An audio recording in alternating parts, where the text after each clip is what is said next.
ગુજરાતની અંદર સ્થાનિક સ્વરાજ્યની ચૂંટણીના જે રીતે પરિણામ આવી રહ્યા છે ઉપરથી લાગી રહ્યું છે કે હવે ક્યાંક મુખ્ય વિપક્ષ તરીકે આમ આદમી પાર્ટી છે એ ગુજરાતની અંદર રાજ કરશે, એટલે કે ભારતીય જનતા પાર્ટી છે એમને ક્યાંક સૌથી મોટો પડકાર છે એ હવે આમ આદમી પાર્ટી આપવાની છે।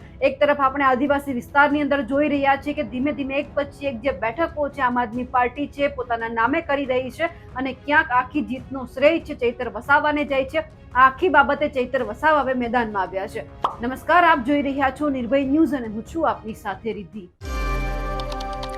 ગુજરાતની અંદર જ્યારથી સ્થાનિક સ્વરાજ્યની ચૂંટણીનું પરિણામ આવવાનું શરૂ થયું છે એક પછી એક બેઠકો છે તે આમ આદમી પાર્ટીને ફાળે જઈ રહી છે, પરંતુ આ બધાની વચ્ચે જ્યારે ચૈતર વસાવા સૌથી પહેલા મેદાનમાં આવ્યા હતા સીધું વાત કરી દીધી હતી કે આ વખતે નર્મદા જિલ્લા પંચાયત છે તે પણ જે આમ આદમી પાર્ટી છે તે બનાવી રહી છે। દેડિયાપાડા જિલ્લા પંચાયતની અંદર પણ આમ આદમી પાર્ટીની જીત થઈ છે। ઘણી બધી એવી બેઠકો છે કે જ્યાં આમ આદમી પાર્ટી આ વખતે જીતી છે, એટલે કે ભારતીય જનતા પાર્ટીની સામે પડી અને ક્યાંક એ વિસ્તારમાં જાડું પણ ફેરવી નાખ્યું છે।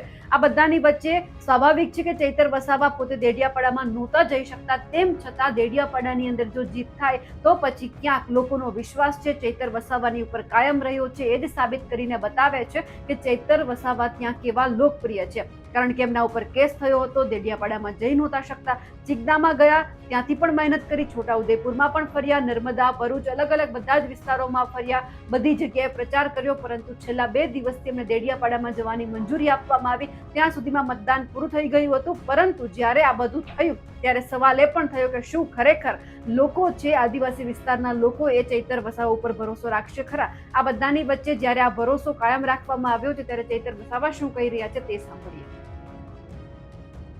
સ્થાનિક સ્વરાજની ચૂંટણીના જે પરિણામો આવ્યા છે ત્યારે જે અમારી પાર્ટીના પ્રતિનિધિઓની જીત થઈ છે આ સમગ્ર ગુજરાતની જનતાની જીત છે, જેને અમે સહર્તાથી સ્વીકારીએ છીએ। અને એક બાજુ ઘમંડ, સત્તા, પૈસો, દારૂ, પ્રલોભનો, વાયદાઓ હતા, ધાક ધમકીઓ હતી, અને એક બાજુ હક અધિકારોની વાત હતી, લોકશાહી જીવંત રાખવાની વાત હતી, સંવિધાન બચાવવાની વાત હતી। ત્યારે આજે જનતાની જીત થઈ છે। કોઈના પણ ડર્યા વગર, પ્રલોભનોમાં આવ્યા વગર જે અમારા પર ભરોસો અને વિશ્વાસ મૂક્યો છે ત્યારે જનતાને અમે એમનો આભાર માનીએ છીએ અને ખાતરી આપીએ છીએ કે આવનારા દિવસોમાં અમારા તમામ પ્રતિનિધિ, અમારા તમામ પાર્ટીના લોકો તમારી સેવા માટે તત્પર હશે, અને જે તમે અમારા પર ભરોસો મૂક્યો છે આખા ગુજરાતમાં અમે બીજા ક્રમાંકે આવ્યા છે, ત્યારે આવનારા દિવસોમાં અમારી જ્યાં પણ ભૂમિકાની જરૂર હશે અમે જનતાની સેવામાં રહીશું। બધાનો ખૂબ ખૂબ આભાર, ધન્યવાદ, જોહાર। સ્થાનિક સ્વરાજની ચૂંટણીના જે પરિણામો આવ્યા છે ત્યારે જે અમારી પાર્ટીના પ્રતિનિધિઓની જીત થઈ છે આ સમગ્ર ગુજરાતની જનતાની જીત છે, જેને અમે સહર્તાથી સ્વીકારીએ છીએ। અને એક બાજુ ઘમંડ, સત્તા, પૈસો, દારૂ, પ્રલોભનો, વાયદાઓ હતા, ધાક ધમકીઓ હતી, અને એક બાજુ હક અધિકારોની વાત હતી, લોકશાહી જીવંત રાખવાની વાત હતી, સંવિધાન બચાવવાની વાત હતી। ત્યારે આજે જનતાની જીત થઈ છે।